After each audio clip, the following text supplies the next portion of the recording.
जय हिंद। आज का आपका क्लास होने वाला है बीएसएससी कार्यालय परिचारिका, जिसमें आपका हिंदी का 30 क्वेश्चन पूछा जाता है, जीके का 40, मैथ का 30, यानी टोटल पूरा आपका 100 क्वेश्चन का आपका बीएसएससी कार्यालय परिचारिका एग्जाम होता है। और इसका एग्जाम डेट आ चुका है, आपका अप्रैल में इसका एग्जाम स्टार्ट है। तो आज के इस वीडियो में जो आपको प्रश्न बताने वाले वो सीधे आपकी एग्जाम में आने वाला प्रश्न है, सीधे आपको इस बार सिलेक्शन दिलवा कर रहेगा। तो आज का आपका पहला प्रश्न है जो कि बीएसएससी कार्यालय परिचारी में पूछा जा सकता है। तो पहला प्रश्न है नमक आंदोलन। नमक आंदोलन या कभी कभी उसी को सविनय अवज्ञा आंदोलन दे देता है। नमक आंदोलन या सविनय अवज्ञा आंदोलन कब हुआ था? काफी इंपोर्टेंट सवाल है, यहां से एक प्रश्न आपकी एग्जाम में पूछा जाता है। ठीक है, तो नमक आंदोलन या सविनय अवज्ञा आंदोलन कब हुआ था? याद रखिएगा, यह आपका हुआ था 1930 ईस्वी में। नमक आंदोलन पूछे या सविनय अवज्ञा आंदोलन पूछे, याद रखिएगा 1930 ईस्वी में यह आपका हुआ था। यह आपका 1930 ईस्वी में हुआ था। अब पूछेगा 1920 ईस्वी में क्या हुआ था? तो 1920 ईस्वी में आपका असहयोग आंदोलन हुआ था। आपके एग्जाम में आएगा असहयोग आंदोलन कब हुआ था? 1920 ईस्वी में आपका असहयोग आंदोलन हुआ था। 1919 ईस्वी में क्या हुआ था? तो 1919 ईस्वी में जालियांवाला बाग हत्याकांड हुआ था।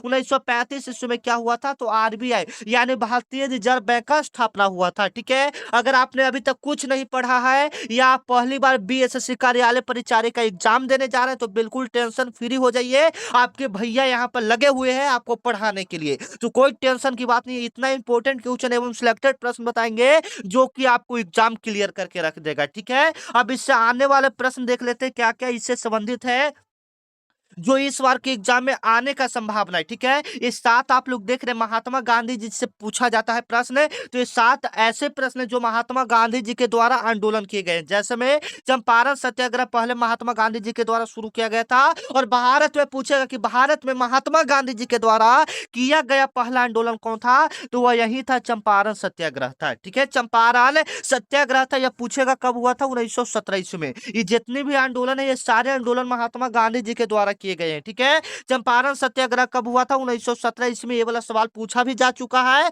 और मैं आपको कई बार करवा भी चुका हूं। चंपारण सत्याग्रह कब हुआ था? 1917 ईस्वी में हुआ था। इसको नोट कर लीजिए या स्क्रीनशॉट ले लीजिए, क्योंकि यह काफी इंपॉर्टेंट है आपकी एग्जाम के लिए, सीधे आपकी एग्जाम में छपेगा। चंपारण सत्याग्रह कब हुआ था? 1917 ईस्वी में हुआ था। ठीक है, उसके बाद मान लीजिए कि कभी कभी दे देता है खेरा आंदोलन या खेरा सत्याग्रह। सत्याग्रह कहे चाहे आंदोलन कहे, दोनों बात एक ही है। नहीं ना तो फिर कहिएगा कि सर आप तो आंदोलन सत्याग्रह बताए थे, यहाँ पर आंदोलन आ गया। तो ऐसा नहीं है, सत्याग्रह चाहे कहे चाहे आंदोलन कहे, दोनों बात एक ही है। तो खेरा आंदोलन आपका कब हुआ था? 1917 ईस्वी में हुआ था। चंपारण सत्याग्रह और खेरा आंदोलन कब हुआ था? 1917 ईस्वी में। अब आता है अहमदाबाद मिल मजदूर आंदोलन। अहमदाबाद मिल मजदूर आंदोलन कब हुआ था? ऐसे तो ये वाला आएगा नहीं, क्योंकि एक भी बार पूछा नहीं गया है और न की संभावना भी बन रहा है, ये प्रश्न नहीं आएगा। 3 नंबर काट देते हैं। ठीक है, कोई दिक्कत की बात नहीं। हाँ, ये वाला देख लीजिएगा, खिलाफत आंदोलन हो सकता है आपके एग्जाम में पूछ दे, क्योंकि काफी इंपॉर्टेंट है, तो इसको देख लीजिएगा। ठीक है,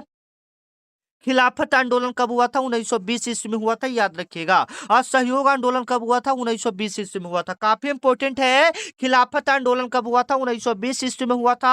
असहयोग आंदोलन कब हुआ था? 1920 ईस्वी में हुआ था। ठीक है, असहयोग आंदोलन कब हुआ था? 1920 ईस्वी में हुआ था। खिलाफत आंदोलन कब हुआ था? 1920 ईस्वी में हुआ था। ठीक है, अगला नंबर सवाल है नमक छोड़ो आंदोलन, सॉरी नमक आंदोलन या सविनय अवज्ञा आंदोलन, जो कि अभी आपको क्वेश्चन बताए। देखिए, ये वाला याद कर लेते हैं। अगर ये वाला सिर्फ याद कर लेते हैं तो आपका यहां से 2 नंबर आपका कंफर्म हो जाएगा बीएसएससी कार्यालय परिचारी में। तो नमक आंदोलन या सविनय अवज्ञा आंदोलन कब हुआ था? 1930 ईस्वी में। लास्ट आपका महात्मा गांधी जी के द्वारा किया गया आंदोलन था भारत छोड़ो आंदोलन। भारत छोड़ो आंदोलन, क्विट ऑफ इंडिया, भारत छोड़ो आंदोलन कब हुआ था? तो 8 अगस्त 1942 ईस्वी को हुआ था। इसी में महात्मा गांधी जी ने आपका करो या मरो का नारा दिए थे। इसी में महात्मा गांधी जी ने क्या दिए थे? करो या मरो का नारा दिए थे। तो एक बार फिर से हम लोग सारे प्रश्न को फटाफट फटाफट जल्दी जल्दी मतलब 2x के स्पीड में करेंगे। ठीक है, तो देखिए फटाफट कैसे हम लोग करते हैं, देख लीजिए। जो मैं बोलूंगा मेरे साथ बोलते जाइएगा, तभी आपको याद होगा। ठीक है ना, फिर से चलिए। नमक आंदोलन या सविनय अवज्ञा आंदोलन कब हुआ था? नमक आंदोलन या सविनय अवज्ञा आंदोलन कब हुआ था? 1930 ईस्वी में हुआ था। 1920 ईस्वी में क्या हुआ था? असहयोग आंदोलन हुआ था। फटाफट, असहयोग आंदोलन कब हुआ था? 1920 ईस्वी में हुआ था। असहयोग आंदोलन कब हुआ था? 20 ईस्वी में हुआ था। 1935 ईस्वी में क्या हुआ था? आरबीआई बैंक का स्थापना हुआ था। 1919 ईस्वी में क्या हुआ था? जालियांवाला बाग हत्याकांड हुआ था। याद रखिएगा फिर से, जालियांवाला बाग हत्याकांड 1919 ईस्वी में, 1935 ईस्वी में आरबीआई बैंक का स्थापना, 1920 ईस्वी में असहयोग आंदोलन, 1930 ईस्वी में आपका क्या हुआ था? आपका नमक आंदोलन या सविनय अवज्ञा आंदोलन। अब यहाँ से देख लेते हैं आने वाले प्रश्न जो कि सीधे इस बार के एग्जाम में छपेगा। चंपारण सत्याग्रह कब हुआ था? 1917 ईस्वी में। चंपारण सत्याग्रह कब हुआ था? 1917 ईस्वी में। खेरा आंदोलन कब हुआ था? 1917 ईस्वी में। अहमदाबाद मिल मजदूर आंदोलन 1918 ईस्वी में। खिलाफत आंदोलन 1920 ईस्वी में। असहयोग आंदोलन 1920 ईस्वी में। नमक छोड़ो आंदोलन, नमक आंदोलन या सविनय अवज्ञा आंदोलन 1930 ईस्वी में। भारत छोड़ो आंदोलन 1942 ईस्वी में। अगर आपको याद न हो तो इसका स्क्रीनशॉट ले लीजिए और अपने घर पर इसको याद कर लीजिएगा या कॉपी में नोट कर लीजिएगा, क्योंकि ये आने का संभावना है, तो इसको आपको अच्छे से देख लेना है। ठीक है, तो अगले प्रश्न की ओर चलते हैं जो कि सीधे आपकी एग्जाम के लिए काफी इंपोर्टेंट है, और ये वाला तो कहिए नहीं, यहाँ से आपका 5 नंबर बन जाएगा। अगर आप ये पूरा याद कर लेते हो तो 5 नंबर यहाँ से आपका कंफर्म हो जाएगा, क्योंकि आपको भी पता है कि बीएसएससी कार्यालय परिचारी खुद कहता है कि मैं आपकी एग्जाम में संविधान से प्रश्न बनाऊंगा। कहां से प्रश्न बनाऊंगा? संविधान से प्रश्न बनाऊंगा। संविधान सभा का अंतिम बैठक कब हुआ था? यहाँ पर जितने भी प्रश्न हम आपको बताएंगे संविधान से रिलेटेड बताएंगे, एवं जो जो प्रश्न आपको आ रहा है वो सारा आपका यहाँ पर क्लियर कर देते हैं। 5 गो यहाँ से आपका क्लियर हो जाएगा। 5 नंबर यहाँ से आपका क्लियर, 5 नंबर छोड़िए, 5 क्वेश्चन आपका यहाँ से क्लियर हो जाएगा। ठीक है, सिर्फ संविधान से। देखिए, संविधान सभा का अंतिम बैठक कब हुआ था? कोई बच्चे पहले बताइए, तो उसके बाद हम बताते हैं। संविधान सभा का जो अंतिम बैठक हुआ था, याद रखिएगा 24 जनवरी, मतलब 26 जनवरी से 2 दिन पहले 24 जनवरी 1950 ईस्वी को संविधान सभा का अंतिम बैठक हुआ था। संविधान सभा का अंतिम बैठक 24 जनवरी 1950। तो यहाँ पर सिर्फ 50 दिया है, तो हम लोग याद रखेंगे 1950 ईस्वी में संविधान सभा का अंतिम बैठक हुआ था। ठीक है, ये आप क्लियर कर लिए। 1930 ईस्वी में भी हम लोग बात पीछे कर लिए। सविनय अवज्ञा आंदोलन या नमक आंदोलन पूछेगा तो 1930 ईस्वी में। और आरबीआई बैंक का स्थापना 1935 ईस्वी में हो गया आपका। अब देखिए आने वाले प्रश्न को हम लोग देख लेते हैं, जो कि सीधे आपकी एग्जाम में आ सकता था। इसको हम लोग थोड़ा सा जूम करके याद कर लेते हैं। ठीक है, क्योंकि काफी इंपॉर्टेंट है, इसको हम लोग जूम कर लेंगे थोड़ा सा ज्यादा याद होगा। देखिए यहाँ पर क्या कह रहा है, आने वाला प्रश्न एकदम वीवीआई क्वेश्चन, इसको रट जाना है, जैसे भी हो इसको याद कर लेना है। ठीक है, तो देखिए संविधान सभा का गठन कब हुआ था? संविधान सभा का गठन कब हुआ था? जुलाई 1946 ईस्वी में हुआ था। संविधान सभा का पहली बैठक या उसका गठन कब हुआ था? संविधान सभा का गठन जो हुआ था, संविधान सभा का गठन कब हुआ था? 1946 ईस्वी, सिर्फ याद रखेंगे। या संविधान सभा का पहली बैठक कब हुआ था? 1946 ईस्वी में हुआ था। दोनों याद रखिएगा। संविधान सभा में कुल कितने सदस्य थे? ये भी आपके एग्जाम में आने वाला प्रश्न है। संविधान सभा में कुल कितने सदस्य थे? याद रखिएगा, संविधान सभा में टोटल 389 सदस्य थे। कितने सदस्य थे? 389 सदस्य थे। अब आपके एग्जाम में क्या पूछेगा? संविधान सभा का पहला बैठक कब हुआ था? संविधान सभा का पहला बैठक जो हुआ था आपका, हुआ था 9 दिसंबर 1946 ईस्वी को। ये सारे इंपॉर्टेंट क्वेश्चन है, आपके बीएसएससी कार्यालय परिचारी में आएगा। एकदम सारे प्रश्न को आपको देख लेना है। ठीक है, संविधान सभा की पहली बैठक कब हुआ था? 9 दिसंबर 1946 ईस्वी को हुआ था। ठीक है, अब आपके एग्जाम में क्या पूछेगा? संविधान सभा का अस्थायी अध्यक्ष कौन है? ये काफी इंपॉर्टेंट है, ये आपके एग्जाम में बार बार पूछा जाता है, काफी रिपीटेड प्रश्न है, तो आप इसको देख लीजिएगा। संविधान सभा का अस्थायी अध्यक्ष कौन हो जाएंगे? डॉक्टर सच्चिदानंद सिन्हा हो जाएंगे। डॉक्टर सच्चिदानंद कौन हो जाएंगे? आपके संविधान सभा के अस्थायी अध्यक्ष हो जाएंगे। अब पूछेगा आपका कि इसका अस्थायी अध्यक्ष कौन है? संविधान सभा का अस्थायी अध्यक्ष कौन है? तो याद रखिएगा डॉक्टर राजेंद्र प्रसाद। डॉक्टर राजेंद्र प्रसाद इसका क्या है? अस्थायी अध्यक्ष है। संविधान सभा के 2 अध्यक्ष है, याद कीजिए, यहाँ से 2 अध्यक्ष है, एक अस्थायी अध्यक्ष है और एक क्या है? अस्थायी अध्यक्ष है। तो डॉक्टर राजेंद्र प्रसाद अस्थायी अध्यक्ष हो जाएगा और अस्थायी अध्यक्ष कौन हो जाएगा? डॉक्टर सच्चिदानंद सिन्हा हो जाएगा। ठीक है, आगे देखिए अगला नंबर क्वेश्चन है जो कि सीधे आपके एग्जाम के लिए काफी इंपॉर्टेंट है। भारत के पहले प्रधानमंत्री कौन है? भारत के पहले प्रधानमंत्री कौन है? तो पंडित जवाहरलाल नेहरू हैं। याद रखिएगा, भारत के पहले प्रधानमंत्री पंडित जवाहरलाल नेहरू है। भारत के पहले राष्ट्रपति डॉक्टर राजेंद्र प्रसाद है। लास्ट क्वेश्चन है, भारत के पहले राष्ट्रपिता किसे कहा जाता है? या भारत के पहले राष्ट्रपिता किसको हम लोग कहा जाता है? तो महात्मा गांधी को। यहाँ पर देखिए बहुत सारे बच्चे क्या गलत करते हैं, ये राष्ट्रपिता लिखा रहता है और आप लोग मतलब हड़बड़ में राष्ट्रपति पढ़ जाता है और डॉक्टर राजेंद्र प्रसाद को सही करके आ जाता है। तो राष्ट्रपिता आपको ध्यान से देखना, ये दो क्वेश्चन ऐसे हैं जो आपका 1 नंबर लेके चल जाएगा, 1 नंबर आपका काट देगा, तो इसको ध्यान से देखना। राष्ट्रपिता एगो है राष्ट्रपति है, भारत का पहला राष्ट्रपति पूछेगा तो डॉक्टर राजेंद्र प्रसाद, अगर राष्ट्रपिता पूछेगा तो क्या हो जाएगा, महात्मा गांधी हो जाएगा। आशा करते हैं सारे प्रश्न आपको पहले से याद होगा, क्योंकि ये सारे प्रश्न मैं आपको कई बार रिवीजन करवा चुका हूं, ठीक है ना। फिर से एक बार हम लोग फटाफट मेरे साथ बोलिएगा, ठीक है, ज्यादा बोलने से आपको ज्यादा याद होगा, ठीक है। तो एक बार फटाफट हम लोग सारे प्रश्नों को फटाफट देखेंगे, आप लोग भी बोलिएगा तो ज्यादा याद होने का संभावना है, ठीक है, मेरे साथ बोलिएगा, ठीक है। संविधान सभा का गठन कब हुआ था? संविधान सभा का गठन कब हुआ था? 1946 ईस्वी में। संविधान सभा का गठन कब? 1946 ईस्वी में। संविधान सभा का कुल कितने सदस्य है? संविधान सभा में कुल कितने सदस्य थे? 389 सदस्य। मेरे साथ बोलिएगा, संविधान सभा में कुल कितने सदस्य थे? 389 सदस्य थे, ठीक है। आगे आइए, संविधान सभा की पहली बैठक कब हुआ था? 9 दिसंबर 1946 ईस्वी को हुआ था। संविधान सभा का पहला बैठक कब हुआ था? 9 दिसंबर 1946 ईस्वी को हुआ था। अगला क्वेश्चन है, संविधान सभा के अस्थायी अध्यक्ष कौन थे? तो याद रखिएगा, संविधान सभा के अस्थायी अध्यक्ष पूछेगा तो क्या हो जाएगा? डॉक्टर सच्चिदानंद सिन्हा हो जाएगा। संविधान सभा का अस्थायी अध्यक्ष डॉक्टर सच्चिदानंद सिन्हा हो जाएगा। अस्थायी अध्यक्ष पूछेगा तो क्या हो जाएगा? डॉक्टर राजेंद्र प्रसाद। संविधान सभा के अस्थायी अध्यक्ष डॉक्टर राजेंद्र प्रसाद हो जाएगा। भारत के पहले प्रधानमंत्री कौन हो जाएंगे? पंडित जवाहरलाल नेहरू हो जाएंगे। काफी इंपोर्टेंट सवाल है, आपके बीएसएससी कार्यालय परिचारी में पूछा जा सकता है। भारत के पहले राष्ट्रपति कौन है? डॉक्टर राजेंद्र प्रसाद। फिर से मेरे साथ बोलिएगा, भारत के पहले राष्ट्रपति डॉक्टर राजेंद्र प्रसाद। और राष्ट्रपिता पूछेगा तो कौन हो जाएगा? महात्मा गांधी जी हो जाएंगे, याद रखिएगा। ये सारे ऐसे इंपोर्टेंट क्वेश्चन है जो कि बीएसएससी कार्यालय परिचारी में पूछा जा सकता है। इसको स्क्रीनशॉट ले लीजिए और बाद में इसको याद कर लीजिएगा, ठीक है। अगले नंबर प्रश्न को चलते हैं। यहाँ पर कुछ और इंपॉर्टेंट प्रश्न है जो कि सीधे आपके एग्जाम में छपेगा। ये काफी इंपॉर्टेंट सवाल है, देख लीजिए। इसके बाद फिर क्या है? इसके बाद तो आपका, अच्छा, फिर तो आपका ऑब्जेक्टिव है ही है। ये सारे इंपॉर्टेंट क्वेश्चन को हम लोग यहाँ पर लिए हैं जो सीधे आपकी एग्जाम में छपेगा, ठीक है। तो अच्छे से देखना है क्या सवाल कह रहा है, देख लीजिएगा अच्छे से। उससे पहले आप लोग बताइए, आप लोग को क्लास कैसा लग रहा है? एक बार कमेंट में जरूर बताइए आप लोग को क्लास कैसा लग रहा है, ठीक है। और रातों को हमें जागना पसंद है, हमें रातों को जागना पसंद है, क्योंकि इस बार रिजल्ट हमको देना है, ठीक है ना। तो इस बार सभी को मेहनत करना है। आपका अप्रैल में एग्जाम है।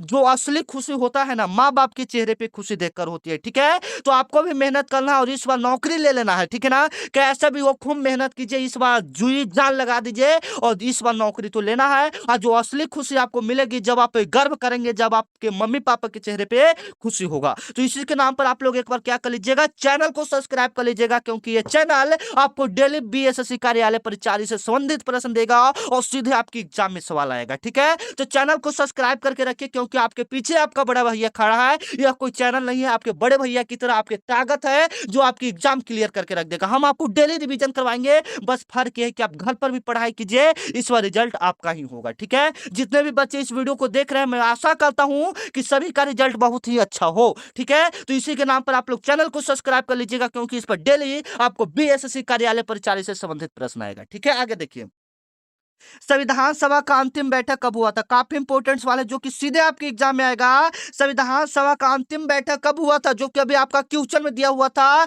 याद रखिएगा। 24 जनवरी 1950 ईस्वी को संविधान सभा का अंतिम बैठक हुआ था। अंतिम बैठक कब हुआ था? 24 जनवरी 1950 ईस्वी को हुआ था। संविधान को कब पारित किया गया था, यानी कब तक बना लिया गया था? तो याद रखिएगा 26 नवंबर 1949 ईस्वी तक संविधान को बना लिया गया था। आपके एग्जाम में क्या सवाल पूछेगा, संविधान को कब तक पारित किया गया या कब तक उसको बना लिया गया? तो याद रखिएगा 26 नवंबर 1949 ईस्वी तक उसको बना लिया गया था। संविधान को कब लागू किया गया? 26 जनवरी 1950 ईस्वी को। सभी को पता है संविधान को कब लागू किया गया, 26 जनवरी 1950 ईस्वी को। राष्ट्रगान को कब अपनाया गया? राष्ट्रगान को कब अपनाया गया? तो 24 जनवरी 1950 ईस्वी को उसको अपनाया गया था, ठीक है। काफी इंपोर्टेंट सवाल है। राष्ट्रध्वज जो हमारा तिरंगा झंडा है उसको कब अपनाया गया? तो 22 जुलाई 1947 ईस्वी को अपनाया गया। अब यहाँ से जो इंपोर्टेंट सवाल है उसको एक बार आप लोग देख लीजिए, ठीक है। ये वाला काफी इंपोर्टेंट है, ये वाला आपके एग्जाम में पूछा जाता है, ठीक है, कि संविधान को बनाने में टोटल कितना समय लगा था? तो याद रखिएगा टोटल जो समय आपका लगा था, काफी इंपोर्टेंट है। संविधान को बनाने में जो टोटल समय लगा था, याद रखिएगा 2 साल 11 माह 18 दिन का समय लगा था। कितना समय लगा था? 2 साल 11 माह 18 दिन का समय लगा था। टोटल खर्चा की बात करेंगे तो लगभग 64 लाख रुपया इसका बनाने बनाने में खर्चा आया था, संविधान को बनाने में टोटल कितना खर्चा आया था? लगभग 64 लाख रुपया खर्चा आया था। संविधान में भागों की संख्या कितना है? तो संविधान में 22 भाग है, 12 अनुसूची है। संविधान में 22 भाग है, 12 अनुसूची है और अनुच्छेद कितना है? 395 अनुच्छेद है। ये तीनों आपके एग्जाम में पूछे जाने वाले सवाल हैं, बार बार आपके एग्जाम में छपते हैं। संविधान में भागों की संख्या 12 है, अनुच्छेद की संख्या पूछेगा तो 395 है और कुल अनुसूची की संख्या पूछेगा तो 12 है। ठीक है, आ गया ये। अगला नंबर क्वेश्चन है जो कि सीधे आपके एग्जाम में ये सब आता है कि भारत का राष्ट्रीय गीत कौन सा? आपको अच्छे से देख लेना है, भारत का राष्ट्रीय गीत कौन सा है? तो वंदे मातरम हो जाएगा। भारत का राष्ट्रीय गीत कौन सा? वंदे मातरम है। भारत का राष्ट्रीय गान किसने लिखा था? रविन्द्रनाथ टैगोर ने लिखा था। भारत का राष्ट्रीय गान किसने लिखा था? रविन्द्रनाथ टैगोर ने लिखा था।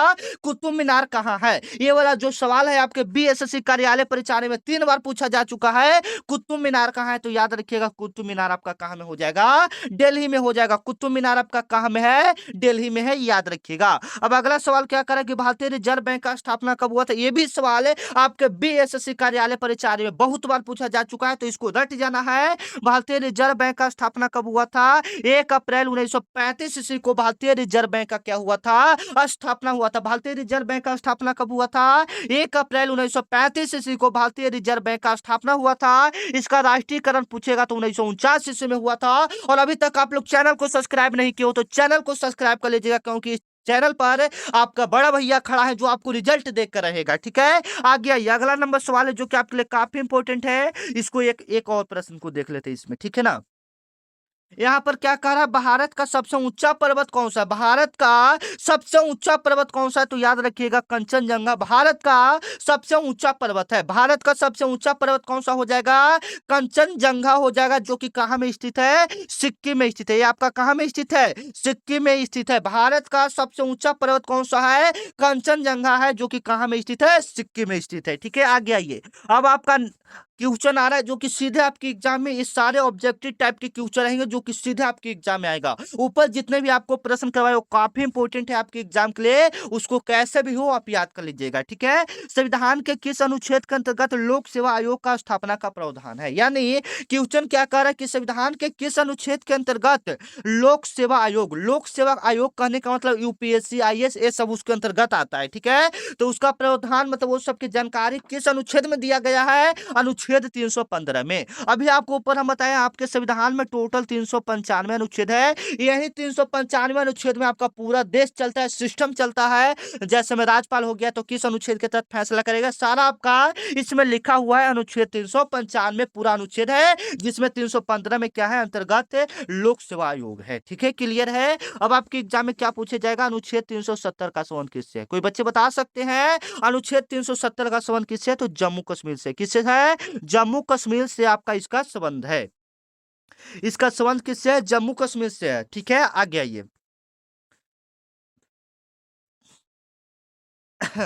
अगला नंबर सवाल है कि राज्यसभा का भंग, राज्यसभा भंग क्यों नहीं किया जा सकता है? कोई जिनको जिनको इस सवाल का जवाब पता है आप लोग कमेंट में देते जाइएगा, ठीक है ना, तभी ज्यादा अच्छा रहेगा कि हाँ आप लोग ये सारे प्रश्नों का जवाब दे रहे हैं तो ज्यादा आपको याद होगा और ज्यादा ऐसे ठीक रहेगा। ठीक है ना, राज्यसभा भंग क्यों नहीं किया जा सकता? कोई बच्चे बता सकते हैं? क्योंकि यह एक अस्थायी सदन है, क्योंकि यह एक अस्थायी सदन है, इसलिए यहाँ पर इसको भंग नहीं किया जा सकता है। और जो भी राज्यसभा के सदस्य होते हैं उसका कार्यकाल कितने वर्षों का होता है? 6 वर्षों का होता है। जो राज्यसभा के सदस्य होते हैं उनका कार्यकाल कितने वर्षों का होता है? 6 वर्षों का होता है। उनका कार्यकाल कितने वर्षों का होता है? 6 वर्षों का उनका कार्यकाल होता है। याद रखिएगा, जो भी राज्यसभा के सदस्य रहेंगे उनका कार्यकाल 6 वर्षों का, जो भी विधान लोकसभा के रहेंगे उनका 5 वर्षों का कार्यकाल होगा। जैसे बाढ़ मुखिया क्या हो गया, प्रधानमंत्री, मुख्यमंत्री, ये सबका कार्यकाल 5 वर्षों का होता है। ठीक है, आ गया ये। अगला नंबर सवाल है कि बिहार का सबसे अधिक वन क्षेत्र वाला जिला कौन सा? ये भी काफी इंपॉर्टेंट है, क्योंकि बीएसएससी कार्यालय परीक्षा बिहार का एग्जाम है, तो इसमें बिहार से संबंधित प्रश्न आपके एग्जाम में पूछा जाएगा। बिहार का सबसे अधिक वन क्षेत्र वाला जिला कौन सा है? बिहार का सबसे अधिक वन क्षेत्र वाला जिला कौन सा? याद रखिएगा, वो आपका पश्चिमी चंपारण हो जाएगा। कौन सा हो जाएगा? पश्चिमी चंपारण हो जाएगा। बिहार का सबसे अधिक वन क्षेत्र वाला जिला कौन सा हो जाएगा? पश्चिमी चंपारण हो जाएगा। बी ऑप्शन इसका क्या हो जाएगा? बिल्कुल करेक्ट करेक्ट हो जाएगा। B option is the right answer. Bihar का सबसे अधिक वन क्षेत्र वाला जिला कौन सा है? पश्चिमी चंपारण है, याद रखिएगा। 4 नंबर आपका क्वेश्चन है जो कि आपके लिए काफी इंपॉर्टेंट है, लगता है ज्यादा जूम हो गया तो इसको थोड़ा छोटा कर लेते हैं, ठीक है। आगे आइए। भारत में नियंत्रण एवं महालेखक परीक्षक, भारत में जो नियंत्रण एवं महालेखक परीक्षक सीएजी है, इसका नियुक्ति कौन करता है? वाह वाह, यह प्रश्न हम आपको कितना बार बताएं बताइए तो आप लोग कम से कम है, यह प्रश्न हम आपको 50 बार से ज्यादा रिपीट कर चुके हैं। हम इसका जवाब नहीं देने वाले हैं, आप लोग इसका जवाब दीजिएगा कमेंट में। हम इंतजार थोड़ा सा करते हैं, 1 सेकेंड, देखते हैं कौन कौन बच्चे इसका राइट आंसर दे पाते हैं, ठीक है। तो कमेंट आना शुरू हो गया। भारत में नियंत्रण एवं महालेखक परीक्षक सीएजी की नियुक्ति कौन करता है? फटाफट जवाब आना चाहिए। उससे पहले आप लोग तब तक जवाब दे लीजिए। और जो बच्चे नए हैं और व्हाट्सएप ग्रुप को ज्वाइन नहीं किए हैं तो अभी आप पीछे हैं, ज्वाइन कीजिए फटाफट। फ्री में आपको व्हाट्सएप ग्रुप में ज्वाइन किया जा रहा है, ठीक है। 9334517119। यहाँ पर क्या होता है, जो भी क्लास होगा सबसे पहले आपको पता चलेगा। तो इस नंबर पर कॉल करके या मैसेज कीजिएगा, व्हाट्सएप में मैसेज करना है और लिखना है बीएसएससी कार्यालय परिचारी, लिखना है बीएसएससी कार्यालय परिचारी लिखना है। तो इधर से बीएसएससी वाला लिंक चला जाएगा, ठीक है। जिस पर क्लिक करेंगे तो आप व्हाट्सएप ग्रुप को ज्वाइन कर लेंगे और जो भी क्लास आपको होगा बाबू, आपको ग्रुप में सबसे पहले पता चलेगा, ठीक है। तो चलिए इसका स्क्रीनशॉट फिलहाल ले लीजिए क्योंकि क्लास पहले इंपॉर्टेंट है। हाँ, तो इसका जवाब बिल्कुल 80% बच्चों का क्या जवाब आया है? 80% बच्चों का जवाब आया है राष्ट्रपति, प्रेसिडेंट। बिल्कुल बिल्कुल बिल्कुल सही है। मतलब आशा करते हैं कि आप लोग का रिजल्ट बहुत ही अच्छा जाएगा। जिस तरह से आप लोग आज मेहनत कर रहे हैं ना, उस तरह से रिजल्ट आपका बहुत ही अच्छा आएगा, ठीक है ना। बस अप्रैल तक ऐसे जी जान लगाकर मेहनत कर दीजिए। रातों को जागना हमें पसंद है क्योंकि रिजल्ट लाना है इस बार, ठीक है ना। देखिए क्या शायरी है, उसको क्या बोलते हैं शायरी को, कि तुमने गरीब कह के छोड़ा था, कि तुमने गरीब कह के छोड़ा था, ठीक है ना। एक शायरी सुन लीजिएगा जो कि आपके लिए इंपॉर्टेंट है, जो कि आपको मोटिवेट भी करेगा, ठीक है। क्या है कि तुमने गरीब कह के छोड़ा था, वादा रहा मेरी जान, कि तुमने गरीब कह के छोड़ा था, वादा रहा मेरी जान, तेरे शहर में सबसे ऊंचा महल हमारा होगा, ठीक है ना। बहुत ही मेहनत हम लोग को करना है इस बार, इतना आगे जाना है इस बार, नौकरी हम आपको दिला कर रहेंगे, पक्का वादा करते हैं, ठीक है। अगर आप अपने घर पर पढ़ाई करते हैं, बुक ले लिए हैं तो अच्छी बात है, बुक में टेस्ट दीजिए, टेस्ट होता है ना, उसमें सही क्वेश्चन मारिए, फिर मिलाइए कि आपका कितना सही हो रहा है। ये सब क्या बोलते हैं, ये सब नंबर बढ़ाने का तरीका है, ठीक है ना। तो जो जो मैं कहता हूं आप वो करेंगे तो बिल्कुल इस बार रिजल्ट आपका तय है, ठीक है। तो आगे चलिए। और जो भी दिक्कत है कमेंट में बोलिए ना, हम आपका सारा मतलब दिक्कत कंप्लीट कर देंगे। जो भी दिक्कत है कि हाँ सर हमको ये प्रॉब्लम आ रहा है, जो भी दिक्कत है एक बार कमेंट में बोलकर तो देखिए, हम आपके बड़े भैया की तरह आपके साथ पीछे खड़ा है, ये मत भूलिएगा, ठीक है ना। तो कमेंट में बोले तो फटाफट जो भी दिक्कत है। आगे ये जीरो हावर, जीरो आवर इसको बोलते हैं, हावर नहीं, इसको यहाँ पर पढ़ेंगे आवर, पढ़ेंगे क्या पढ़ेंगे? आवर। जीरो आवर किस देश की संसदीय व्यवस्था से लिया गया है? तो यह किसी भी देश के संसदीय व्यवस्था से नहीं लिया गया है। जीरो आवर का मतलब सीधा समझ सकते हैं कि शून्य का खोज कहाँ हुआ है। सीधा शून्य के बारे में बात कर रहा था, शून्य का आविष्कार भारत में हुआ है। तो यहाँ पर भारत ऑप्शन दिया हुआ है, लेकिन एक ऑप्शन है किसी से नहीं। यहाँ पर दूसरा क्वेश्चन है कि जीरो आवर, अगर शून्य का आविष्कार पूछता तो सीधे भारत तो आंसर हो जाता, लेकिन क्वेश्चन यहाँ पर थोड़ा सा चेंज है। जीरो आवर किस देश के संसदीय व्यवस्था से लिया गया है? तो यह भारत के ही संसदीय व्यवस्था से लिया गया है। तो यहाँ पर रहना चाहिए था भारत की संसदीय व्यवस्था, तो यहाँ पर नहीं दिया, तो यानी किसी से नहीं, भारतीय नौचार से लिया गया है, ये आपका दिया हुआ है, ठीक है। चलिए कोई दिक्कत की बात नहीं है, ये ऐसा सवाल अगर आता है तो आपको क्या सही करना है? भारतीय नौचार सही करना है, ठीक है। चलिए 6 नंबर आपका सवाल है जो कि काफी इंपॉर्टेंट है। राष्ट्रीय आय समिति के अध्यक्ष कौन है? राष्ट्रीय आय समिति के अध्यक्ष कौन थे पिछले साल नहीं, जब शुरुआत हुआ था तब। राष्ट्रीय आय क्या होता है? सबसे पहले एक साल में देश की कुल जो आय होती है उससे उसी को हम लोग क्या कहते हैं? राष्ट्रीय आय कहते हैं। एक साल में देश का कितना बढ़ोतरी हो रहा है, कितना कम रहा है, जो भी एक साल में देश का आय बनता है उसी को हम लोग राष्ट्रीय आय कहते हैं। तो इसका प्रथम अध्यक्ष कौन था? तो पीसी महालनोबिस समिति था, अध्यक्ष पीसी महालनोबिस था, ठीक है, याद रखिएगा, काफी इंपॉर्टेंट है। और इसका गणना कौन करता? मतलब जैसे में राष्ट्रीय आय का कोई गिनने वाला होगा ना कि देश का कुल कितना आय है, तो यह करता है सीएसओ या कभी कभी एनएसओ दे देगा, जिसका पूरा नाम होता है केंद्रीय सांख्यिकी संगठन होता है, ठीक है। आगे आइए। 7 नंबर आपका सवाल है, भारत में पहला पंचवर्षीय योजना किस मॉडल पर आधारित है? ठीक है, काफी इंपॉर्टेंट सवाल है जो कि सीधे आपके एग्जाम में छपेगा। भारत में पहला पंचवर्षीय योजना किस मॉडल पर आधारित है? कोई बच्चे बता सकते हैं? सबसे पहले ये वाला मैं आपको क्लियर कर दूं, इससे संबंधित आपके एग्जाम में एक बार प्रश्न पूछा जा चुका है, वो भी पिछले साल जो कि 2025 वाला एग्जाम हुआ था। लगभग 4 फरवरी या 4 मई को, 11 मई ऐसे कुछ करके एग्जाम हुआ था। उसमें यह प्रश्न पूछा गया था, क्या पूछा गया था? एकदम प्रथम क्वेश्चन ही था कि प्रथम प्रथम पंचवर्षीय योजना का प्रथम कार्यकाल क्या था। मतलब ऐसे क्वेश्चन था, देखिए फिर से, प्रथम पंचवर्षीय योजना का कार्यकाल क्या था, ये वाला क्वेश्चन था। आपको हम करवा भी चुके हैं कई बार, ठीक है। तो 1951 से 56, 1951 से 56 प्रथम पंचवर्षीय योजना का कार्यकाल था। और यह किस लिए किया गया था? तो कृषि को बढ़ावा देने के लिए। प्रथम पंचवर्षीय योजना का उद्देश्य क्या था? कृषि को बढ़ावा देने के लिए। कब हुआ था? 1951 से 56 हुआ था, ठीक है, याद रखिएगा। और यह किस पर आधारित है? तो हरॉड डोमर मॉडल पर आधारित है। हरॉड डोमर मॉडल पर यह आपका आधारित है। भारत में पहला पंचवर्षीय योजना किस मॉडल पर आधारित है? तो हरॉड डोमर मॉडल पर आधारित है। ये ऑप्शन क्या हो जाएगा? बिल्कुल राइट हो जाएगा, ठीक है। आगे चलिए, आपका 8 नंबर सवाल है जो कि आपके लिए काफी इंपॉर्टेंट है। सार्क का मुख्यालय कहाँ है? सार्क का मुख्यालय कहाँ है? काफी राइट आंसर बच्चे जवाब दे रहे हैं। सार्क का मुख्यालय कहाँ है? काठमांडू हो जाएगा। नेपाल की राजधानी काठमांडू में आपका सार्क का क्या है? मुख्यालय है। बिल्कुल राइट आंसर आप लोग दे रहे हैं। सी ऑप्शन क्या हो जाएगा? बिल्कुल राइट हो जाएगा। 9 नंबर आपका सवाल है, काफी इंपॉर्टेंट सवाल है। बिहार राज्य का गठन किस वर्ष हुआ था? तो याद रखिएगा, बिहार राज्य का जो गठन आपका हुआ था वह हुआ था 1912 ईस्वी में। बिहार राज्य का गठन किस वर्ष हुआ था? 1912 ईस्वी में। पूरी डेट की बात करेंगे तो 22 मार्च 1912 ईस्वी को बिहार राज्य का क्या हुआ था? गठन हुआ था। 22 मार्च 1912 ईस्वी को बिहार राज्य का क्या हुआ था? गठन हुआ था, ठीक है, याद रखिएगा। इसलिए हम लोग 22 मार्च को क्या मनाते हैं? बिहार दिवस के रूप में मनाते हैं। आपके एग्जाम में पूछेगा बिहार दिवस कब मनाया जाता है, तो 22 मार्च को आपका बिहार दिवस मनाया जाता है, ठीक है। आगे चलिए, 10 नंबर आपका सवाल है जो कि आपके लिए काफी इंपॉर्टेंट है। संविधान का आत्मा किसे कहा जाता है? संविधान का आत्मा किसे कहा जाता है? आप लोग बताइएगा फटाफट है। तो हम लोग प्रस्तावना को क्या कहते हैं? संविधान का आत्मा कहते हैं। ए ऑप्शन आपका क्या हो जाएगा? बिल्कुल राइट हो जाएगा। संविधान का आत्मा हम लोग किसको कहते हैं? प्रस्तावना को कहते हैं। ए ऑप्शन क्या हो जाएगा? बिल्कुल राइट हो जाएगा, ठीक है। आप चलिए, अब यहाँ से किसका प्रश्न आ गया? अब आपका हिंदी यहाँ से होगा। किसका होगा? हिंदी का होगा। अब हिंदी में कम से कम 10 प्रश्न लगभग में होगा। इसमें से आप 10 में 10 सही करने का कोशिश कीजिए। और ऊपर जीके में लगभग में बताइए कि आप कितना सही किए होंगे। 5-10 सही किए होंगे, बताइए तो फटाफट। अब आगे आ जाइए।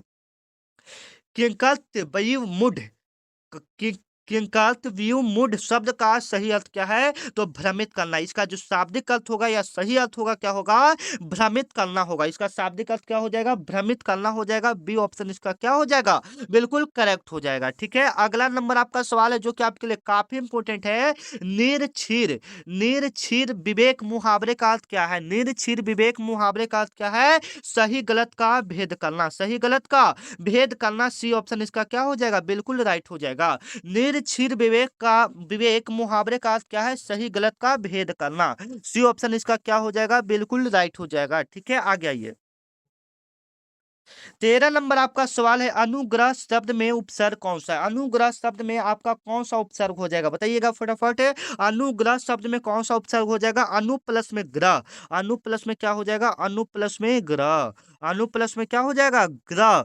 तो अनु में उपसर्ग प्रत्यय अगर आप पहचाना सीख जाते हैं तो दो, यहाँ से आपका क्वेश्चन 2 नंबर है। यहाँ से कन्फर्म 2 क्वेश्चन, नंबर तो एक क्वेश्चन 4 नंबर का होता है, ठीक है ना। तो 2 क्वेश्चन यहाँ से आपका कन्फर्म हो जाएगा, ठीक है। तो कैसे पहचानते हैं, ध्यान से देखिए। वो उपसर्ग का मतलब कि शब्द के आगे लगने वाला। तो अनु, इसमें अनुग्रह में कौन सा हो जाएगा? अनु हो जाएगा। ये ऑप्शन आपका क्या हो जाएगा? बिल्कुल राइट हो जाएगा। और ग्रह प्रत्यय हो जाएगा। ग्रह आपका कौन सा हो जाएगा? प्रत्यय हो जाएगा, ठीक है। 14 नंबर आपका सवाल है, याद रखिएगा, काफी इंपोर्टेंट है। रघुवंश के रचयिता कौन है? कोई बच्चे बता सकते हैं रघुवंश के रचयिता कौन है? रघुवंशम। रघुवंशम, ये आपका कालिदास जी हो जाएंगे। कौन हो जाएंगे? कालिदास जी हो जाएंगे। सी ऑप्शन इसका क्या हो जाएगा? बिल्कुल करेक्ट हो जाएगा, ठीक है। अगला नंबर आपका सवाल है, 15 नंबर आपका सवाल है, पंकज शब्द का अर्थ क्या होगा? जैसे में इसमें तो ऑप्शन है उसके हिसाब से तो नहीं। पंख प्लस में ज, पंख प्लस में ज ये होगा, या पंख प्लस जल, तो ये तो कभी नहीं होगा। पंख जन्म नहीं होगा, जायते नहीं होगा। तो यही हम लोग लास्ट ऑप्शन वही बचा, तो वही हम लोग को सही कर देंगे। ये ऑप्शन आपका क्या हो जाएगा? बिल्कुल राइट हो जाएगा, ठीक है। आगे आइए, अगला नंबर आपका सवाल है जो कि काफी इंपॉर्टेंट है। वह बोला कि वह आएगा, इसमें वाक का भेद है। वह बोला कि वह आएगा, तो ये सब मिला हुआ वाक है यानी मिश्रित वाक है। ठीक है, याद रखिएगा। ठीक है, 17 नंबर आपका सवाल है जो कि काफी इंपॉर्टेंट है। जो दिखाई न दे, जो दिखाई न दे उससे हम लोग क्या बोलते हैं? अदृश्य बोलते हैं। क्या बोलते हैं? अदृश्य बोलते हैं। बी ऑप्शन इसका क्या हो जाएगा? बिल्कुल राइट हो जाएगा। जो दिखाई न दे उससे हम लोग क्या बोलते हैं? अदृश्य बोलते हैं। बी ऑप्शन आपका क्या हो जाएगा? बिल्कुल करेक्ट हो जाएगा। ठीक है, 18 नंबर आपका सवाल है जो कि आपके लिए काफी इंपोर्टेंट है। मातृभाषा में कौन सा समास है? मातृभाषा में आपका कौन सा समास है? याद रखिएगा, मातृभाषा में आपका जो समास होगा वो आपका, देखिए समास कैसे पहचानते हैं? द्वंद में बीच वाला हलंत रहेगा, यानी इसको हम लोग क्या बोलते हैं? योजक चिन्ह बोलते हैं। इसको हम लोग क्या बोलते हैं? योजक चिन्ह बोलते हैं। ठीक है, याद रखिएगा, योजक चिन्ह बोलते हैं। ठीक है, जिसमें बीच में आ जाए, जैसे में माता पिता, जैसे में माता पिता था, बीच में आपका हलंत आ रहा है तो इसको योजक चिन्ह, जो इसमें आ जाएगा वह द्वंद्व समास। रानी, राजा रानी, तो द्वंद्व समास हो जाएगा। कर्म धारे, जो कर्म को धारण किए रहे, ठीक है, उसको कर्म धारे, जैसे में देशभक्ति, कर्म धारे हो जाएगा। और तत्पुरुष कैसे पहचानते हैं? जिसमें मतलब जो शब्द दिया है उसका संधि विच्छेद कीजिएगा, तो मातृ प्लस में भाषा, इसमें दोनों का अर्थ होना चाहिए। जैसे में मातृ मतलब माता हो गया, भाषा मतलब ही इसका भी अर्थ हो गया, यानी यह कौन सा समास हो जाएगा? तत्पुरुष समास हो जाएगा। ठीक है, बहुब्रीहि में ज्यादातर आपका भगवान का नाम आता है, जैसे में नीलकंठ हो गया, चक्रपाणी हो गया, इस प्रकार से। ठीक है, शुद्ध वर्तनी को आपको पहचानना है, इसमें कौन सा शुद्ध वर्तनी है?